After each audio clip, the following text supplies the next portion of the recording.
Hi guys, so we are getting ready for test 1 and I'm going to go over a review for you. Hopefully it will help you prepare for the test and it will help you get your bearings as time goes forward for the exams. I always think the first one's the hardest one to take because you don't exactly know what to expect in terms of format.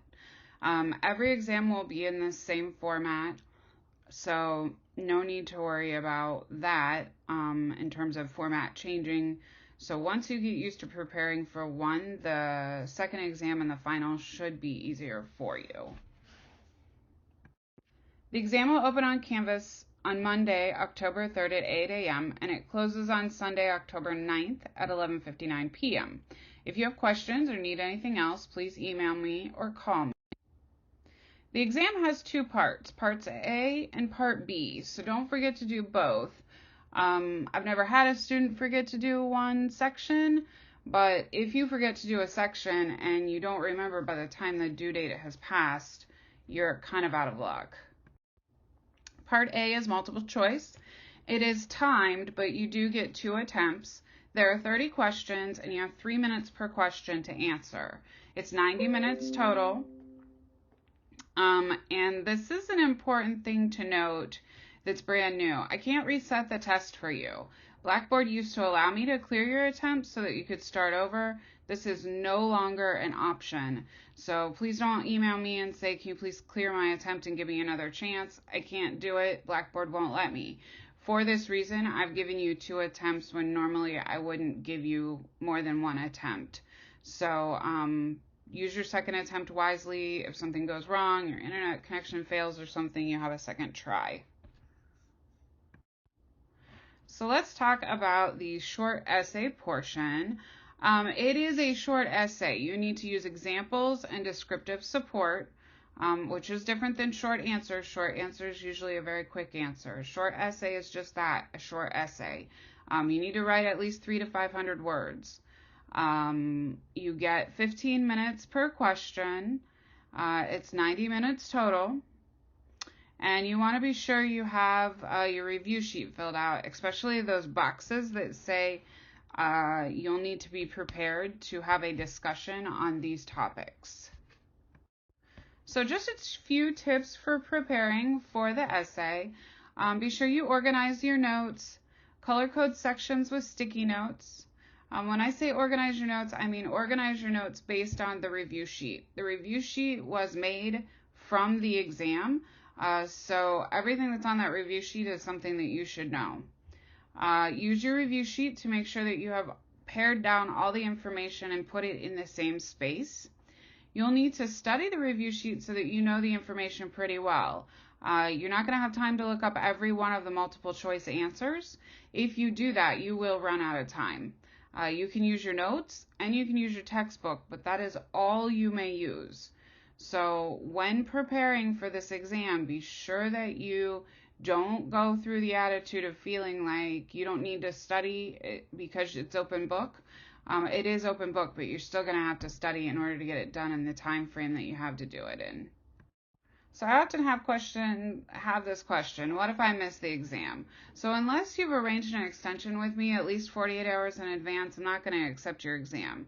You can contact me and arrange an extension. You know, if you're having a really hectic week and something's going wrong in your life and you just need a couple extra days, that's fine. I don't release the multiple choice answers for an extended week because I know things happen.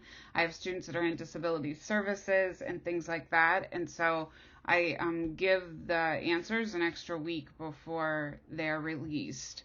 But you'll need to make arrangements with me prior to missing the exam. If you miss the exam and you don't have an extension, unless you have a university recognized documented excuse for the majority of the week, I will not take your exam late.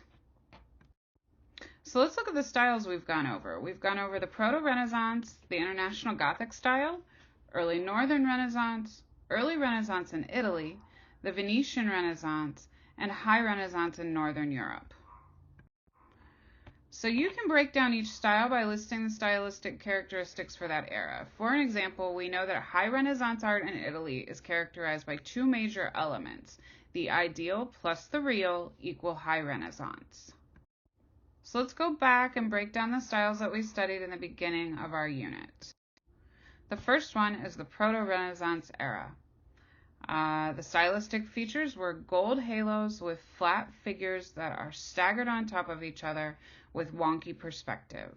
The artists that we focused on were Cimabue and Giotto, and the innovations that were established. Giotto begins to define space. The first secular work of art is brought about at this time, and the first recognizable landscape.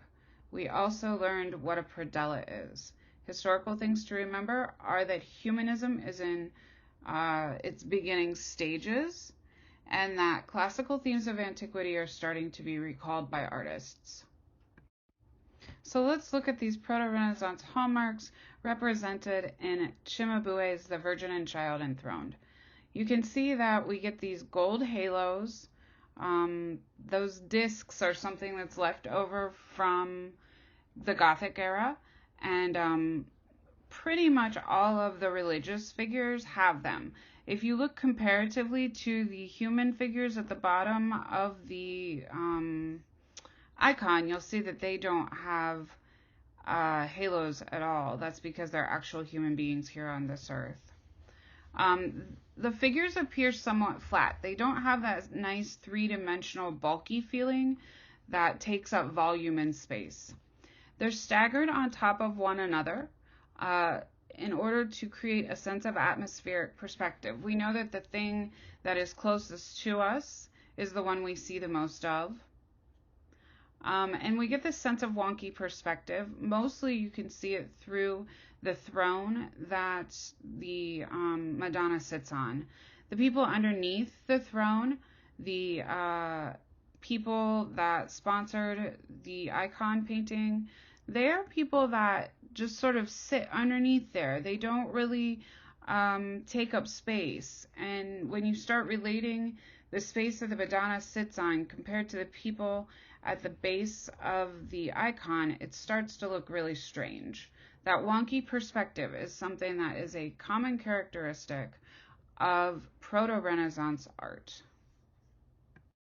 Within the Proto-Renaissance time, we have that time that's favored that is very humanistic. So the time that we just went over, that Proto-Renaissance style.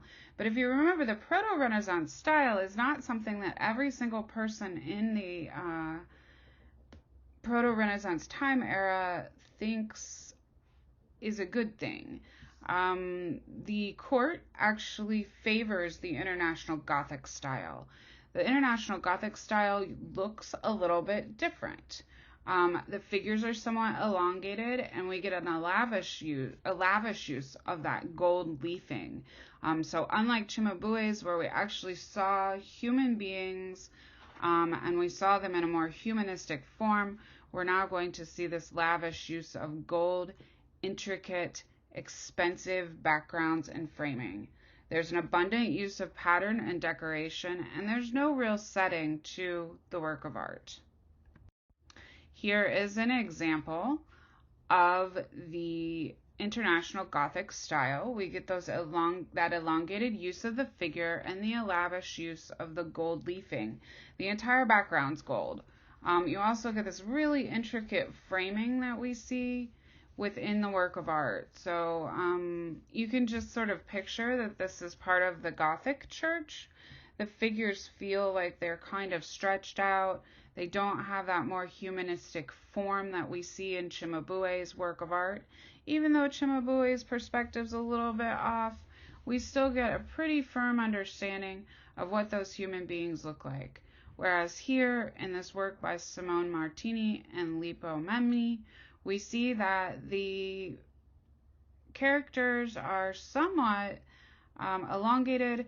They look very similar to each other. They have facial features that are identifying, but they're not as individualized. And we see some use of the symbolism that is popular in early Northern Renaissance works here in the Italian works.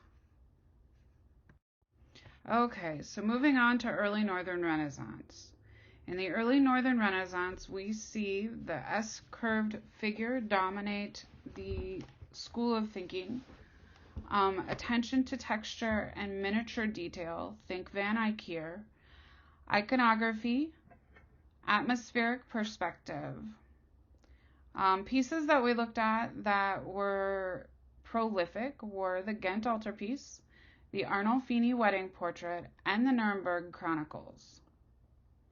Oil paint was popularized by Van Eyck during the early Northern Renaissance, and so was three-quarter profile view, and the printing press was invented. At this time, the middle class become patrons. Here is our example that we studied. It is by Roger van der Weyden, and it is called Deposition.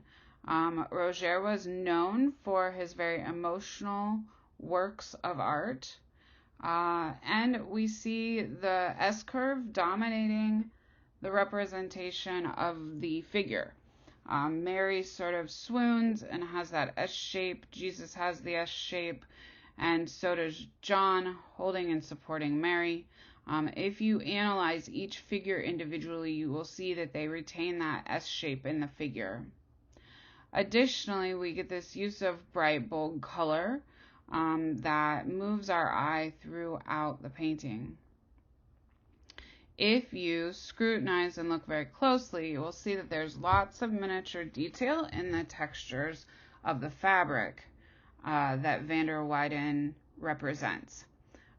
You know that the man to the right of the cross, your right, wears a fur cloak. How do I know that? The texture is so detailed and so good that you can see that the fabric is a different type of fabric than the one that the women's wear and that John the Baptist wears, who's supporting Mary. Remember that he utilizes the voussoir device. That's that bookend on one side and the other. And we see van der Weyden's signature of the over-emotional exaggeration in the figures' faces. So the other superstar that we focused on in early Northern Renaissance art is Van Eyck.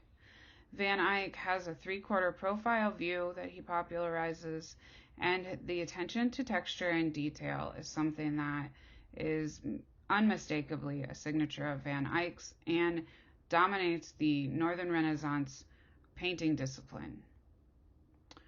He popularizes oil paints. We know that he did not invent them, but that his piece traveled to Italy, and when that piece traveled to Italy, the Italian masters saw it and desired to be able to represent that attention to detail and texture the way that Van Eyck did. Here, this slide is to remind you that the early Northern Renaissance masters paid great attention to miniature detail. Remember how very detailed the dog is represented in this particular work of art.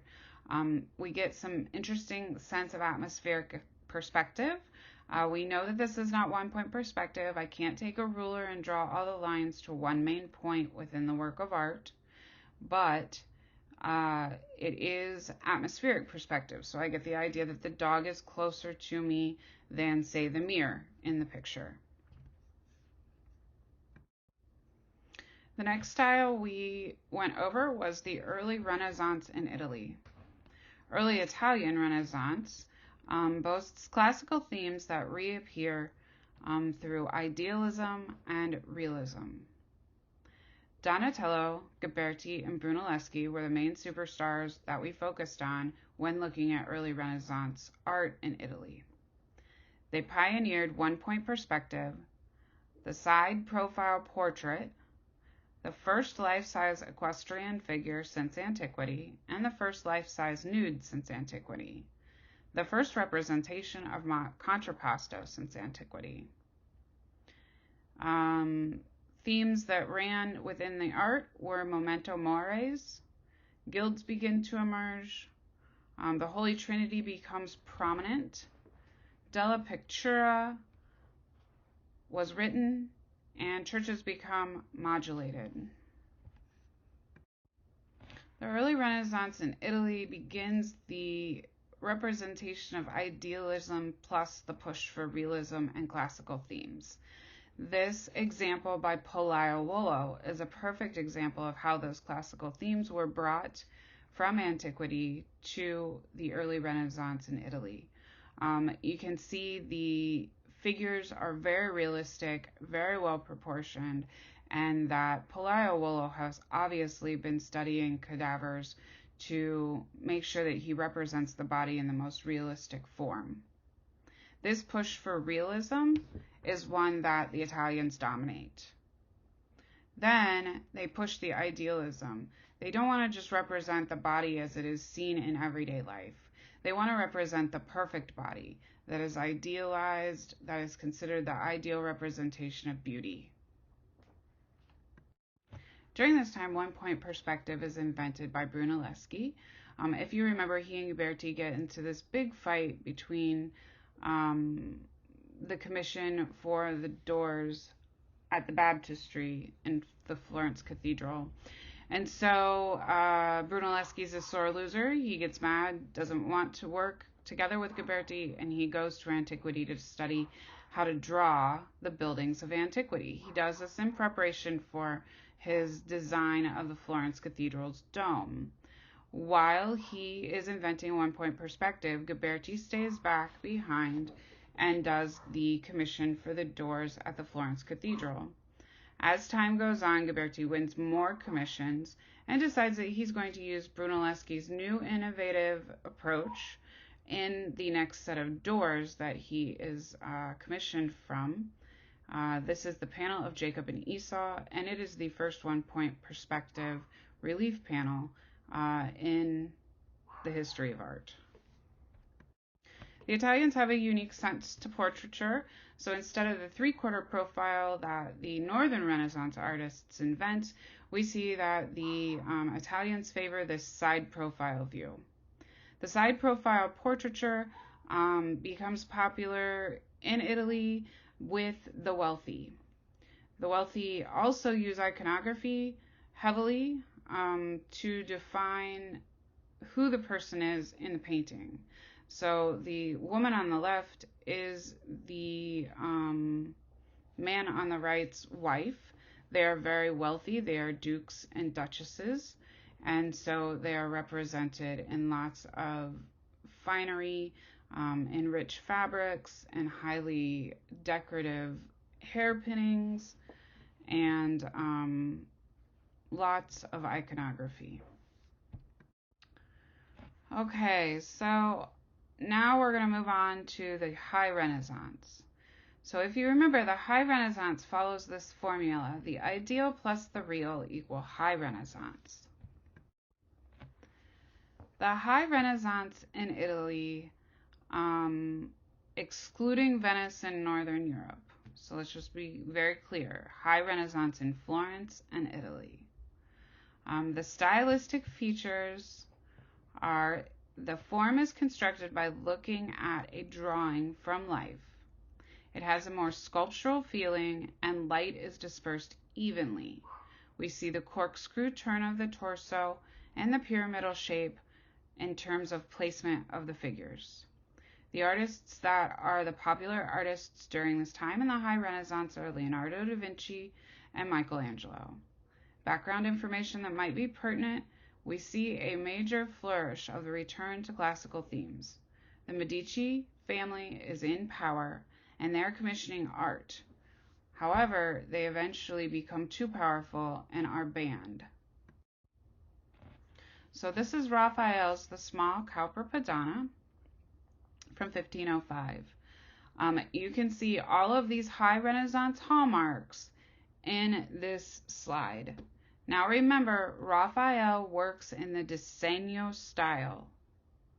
So does Michelangelo, so does Leonardo da Vinci. We see the corkscrew turn of the torso in the baby's spine. the pyramidal shape of the placement of the figures. We know that the figures begin with a drawing, therefore they have a more sculptural feel. You could easily look at these two figures and see them as a sculpture instead of a painting. Why? Because Raphael represents them with the light dispersed evenly. They understand how the chiaroscuro works as the body turns in space, but there's one main light source and it is dispersed evenly across the figure. So you get an idea of how that volume sits in space. The baby is highly idealized, he's free from blemish, and the Madonna is highly idealized. If I didn't tell you this was a Madonna and child, you would not know that this was Mary and Jesus. They just look like everyday normal human beings that have a sense of perfection to them. Okay, so let's re-look at the disegno style versus the colore style. The disegno style is a style that starts from a drawing. This drawing, for example, this is the drawing that Michelangelo did to prepare for the Sistine Chapel in the creation of Adam. You can see the volume of the muscles. You can see how the figure turns in space. And you can see the light is dispersed evenly across the figure so that you don't get some light spots and some dark spots. Everything is illuminated equally. Compared to the colore style, which is in the bottom right-hand corner here. The colore style that was popular in Venice is one that is not built from a drawing. Instead of starting with a drawing, the painting is done directly on the canvas. We refer to this as alla prima. We also see that the body does not have as much of a sculptural feel. It doesn't have light dispersed evenly. There are some spots that are darker and some spots that are lighter. In addition to, it has a sensual feel to it. It feels a lot more emotional. It's a lot less clean with hard edges the way the disegno style is. And you get a sense of sensuality within the work of art. There's a higher attention to texture and detail, and it feels somewhat mysterious. So the Venetian Renaissance is typically done in the colore style. We get painterly shapes, and the form is constructed by using shapes of color. It has a more sensual feeling, bodies are still idealized, and it has an emotional feel. The people that we studied in the Venetian Renaissance were Titian and Giorgione. Background information: Venice is a city located on the water. It has a relaxed feeling to it, and it's isolated from the rest of Italy. And so it's easy for the colore style to flourish. It's not as connected to the mainland, and because it's not as connected to the mainland, there is a sense of disconnect, and a regional style is easily populated. So even though the Venetian style looks different than the colore style, the pyramidal shape is still retained, and the theme of the grouping of three figures together is still constant. Bodies are still idealized, but it does have a more emotional feel.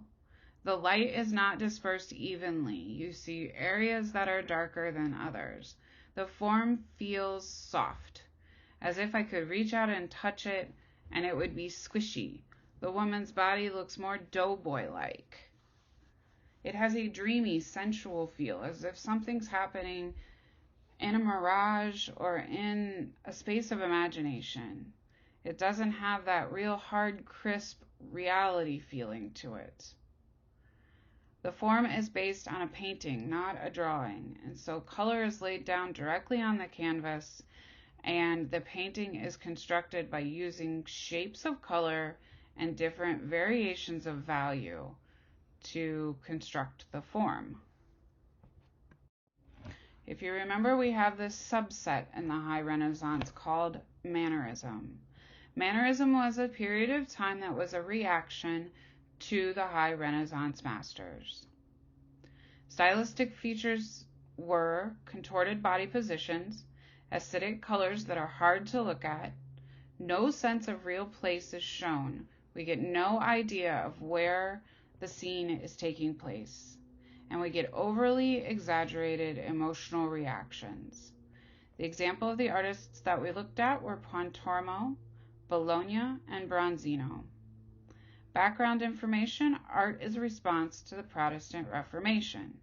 Art is looking for a new voice, and the masters have hit a high point, and artists feel like they need to invent a new style. Remember, those high Renaissance masters like Leonardo da Vinci, Michelangelo, had really hit the top in terms of super realistic representation. And so the Mannerism artists find a new voice to represent art. We get strange and unrealistic angles that cause the body figure to contort into strange positions that aren't physically possible. They have unrealistic colors that tend to irritate your eyes. We often describe these colors as being acidic. They tend to not have any real setting. You can't tell where the scene is taking place. And the figures often seem to have an overly exaggerated emotional reaction. The painting that we looked at heavily, that we sort of broke down into each one of those stylistic features, was Pontormo's Deposition. You see the red within the painting is a highly acidic color. When you are standing in front of this painting, it feels as if it's going to come out and burn your eyes. That representation of red is actually the skin of the man propping Jesus up. Speaking of that man that props Jesus up, he's standing on his tiptoes, which is not something that a human being is physically capable of.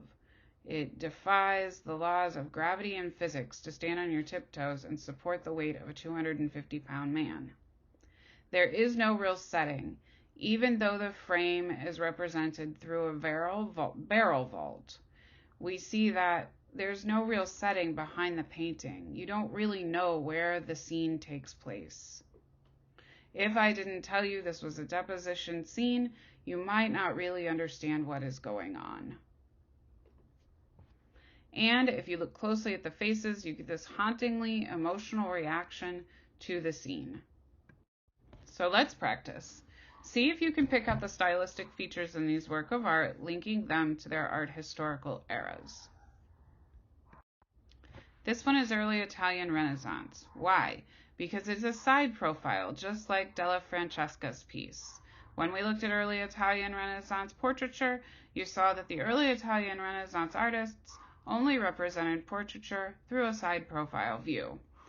This was popularized in early Italy, and it is the way the early Italians preferred to represent their features.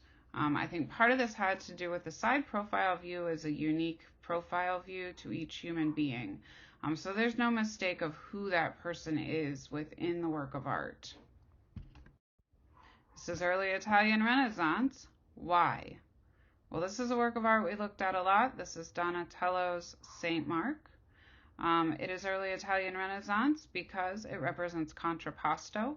The gilds are now involved. We get this large draping linen that comes over top of Saint Mark. You see this harken back to classical antiquity, the styles that were created by the very early Greek and Renaissance masters. Contrapposto was invented by the Greek and Renaissance the Greek and Italian classical artists, and the high Renaissance artists revive it. There is an attention to detail and texture, but is a more sculptural feel. In Italy, sculpture is the highly realistic accomplishment. So here I explained to you that the main reason is because of the contrapposto, and because it still retains some unrealistic qualities of the Gothic period. It's not quite hyper-realism that the high Renaissance brings about. The head's a little bit bigger, the hands are a little bit longer. Yes, this had to do with the fact that it was in a niche. high up off the ground, so Donatello was compensating for those things, but it still has a little bit of an elongated feel. The attention to detail in terms of the physical representation of the body is not quite there the way it is in Michelangelo's work. So the High Renaissance. This is ideal plus real. How did I know? Because of the pyramidal shape of the figures and the grouping of the three of them together. In fact, if you look at the pyramidal shape of the figures, this is really interesting because one person's sitting on another person's lap. And she tilts over at the hips to pick up the baby so that the person behind her can be seen. This is a Leonardo da Vinci. You can tell by the strange grotto that they sit in.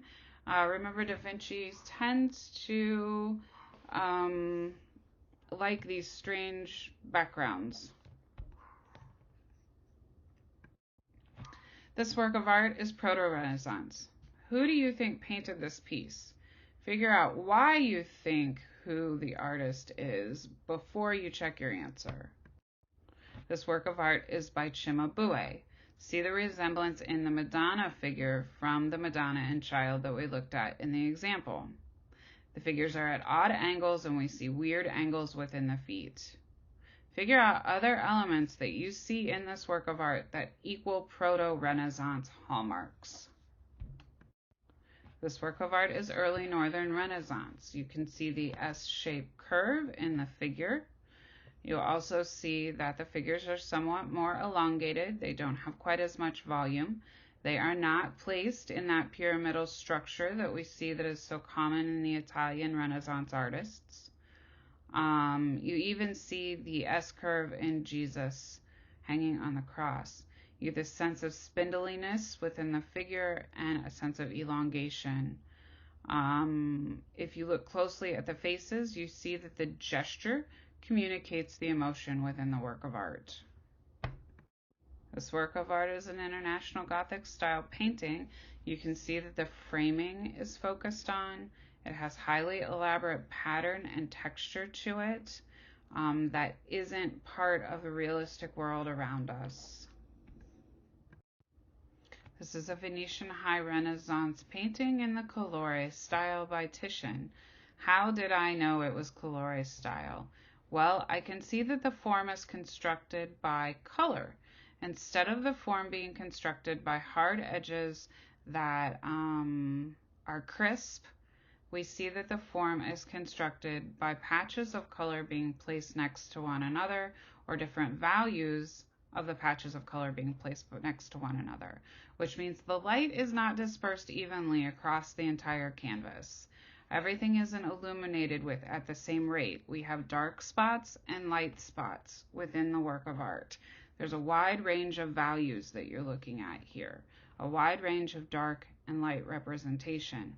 That dark and light representation within the work of art is something that is what defines the colore style in the High Venetian Renaissance. This work of art is Disegno style.